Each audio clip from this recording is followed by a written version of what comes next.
दिवाली कब मनाई जाएगी, इसको लेकर पूरे देश में लोगों के बीच भारी कंफ्यूजन है। नमस्कार, मैं हूं आपके साथ अनुराग सक्सेना। आप देख रहे हैं न्यूज़ 18 का डिजिटल प्लेटफॉर्म।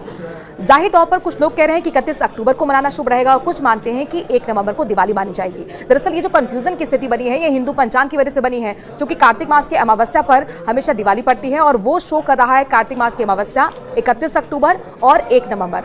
लेकिन जानकार ये कहते हैं, जो हिंदू शास्त्र के जानकार हैं, विद्वान हैं, ये मानते हैं कि अमावस्या अगर पूरी रात रहती है तो उसी दिन दिवाली का शुभ मुहूर्त होता है, उसी दिन दिवाली की पूजा होती है। इस कंफ्यूजन को दूर करने के लिए बाकायदा जयपुर के अंदर एक महामंथन कई घंटों का चला है, जिसमें देश भर के आचार्य वहां पर पहुंचे, विद्वान पहुंचे, पंडित पहुंचे। कई घंटों के मंथन के बाद यही तय किया गया कि 31 अक्टूबर की रात ही वो शुभ घड़ी होगी जब दिवाली मनाई जाएगी और दिवाली का पूजन किया जाएगा। अब आपको मैं पूरा कैलेंडर बता देती हूं कि कब कब कौन कौन से त्योहार आने वाले पड़ रहे हैं। देखिए, महत्वपूर्ण होगा ये देखना, धनतेरस जो है 29 अक्टूबर को मनाया जाएगा, छोटी दिवाली 30 अक्टूबर को मनाई जाएगी, दीपावली 31 अक्टूबर की रात को मनाई जाएगी और उसके बाद आता है गोवर्धन भी 2 नवंबर को मनाया जाएगा। फिर भाई दूज होगी 3 नवंबर को। यानी कि आप ये ना समझे कि 2 दिन देश के अंदर दिवाली मन रही है। जैसे कई बार त्योहार होते हैं 2 दिन मनाए जाते हैं, इसी तरह का कंफ्यूजन था कि 31 को भी मनाया जाएगा, क्या 1 नवंबर को भी मनाया जाएगा। लेकिन अब ये मान लीजिए ज्योतिषों के मुताबिक कि यहाँ पर 31 अक्टूबर को ही दिवाली मनाई जाएगी। अच्छा, इस चीज के पीछे वजह क्या है?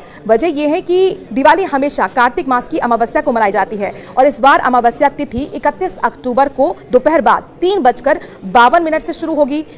ये तिथि अगले दिन यानी 1 नवंबर को शाम 6:16 तक रहेगी।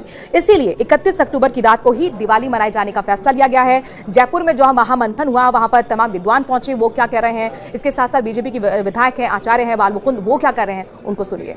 कुछ समय से पत्र पत्रिका और सोशल मीडिया के माध्यम से कई चर्चाएं चल रही थी कि दीपावली उत्सव 1 को मनाए कि 31 को मनाए। विद्वानों का निर्णय तय था कि 31 को मनाना है। हम लोग उदयात भी देखते हैं, प्रदोष भी देखते हैं, दीप उत्सव है तो संध्या काल दीपोत्सव मनाया जाता है, तो ये देखना चाहते हैं कि प्रदोष काल होना चाहिए और अमावस्या भी होनी चाहिए। अब दोनों विषय को देखते हुए निर्णय तो तय था कि 31 तारीख को होना है। लेकिन कुछ अन्य जगह क्या होता है, जैसा अभी प्रोफेसर विनोद शास्त्री जी ने बताया, हमारे गुरुजी रामपाल जी ने बताया, अलग अलग देश काल के अनुरूप सूर्य की उदयात का समय है, उसकी वजह से पंचांगों में कहीं कहीं घड़ी का बढ़त बढ़त रहती है, तो वो अलग अलग जगह अलग रहता है। जैसा आपने किया कि अन्य देशों में 1 तारीख को मनाई जाएगी, हो सकता है देश के भी कुछ हिस्सों में 1 तारीख को मनाई जाए। लेकिन हम लोग जो यहाँ से निर्णय कर रहे हैं राजस्थान से और यहाँ के पंचांग संबंधित चर्चाएं किए हैं, तो सामूहिक रूप से एक ही निर्णय निकल के आता है सभी विषयों को देखकर कि 31 तारीख को ही दीपावली पूजन श्रेष्ठ है और 31 तारीख को दीपावली पूजन किया जाए।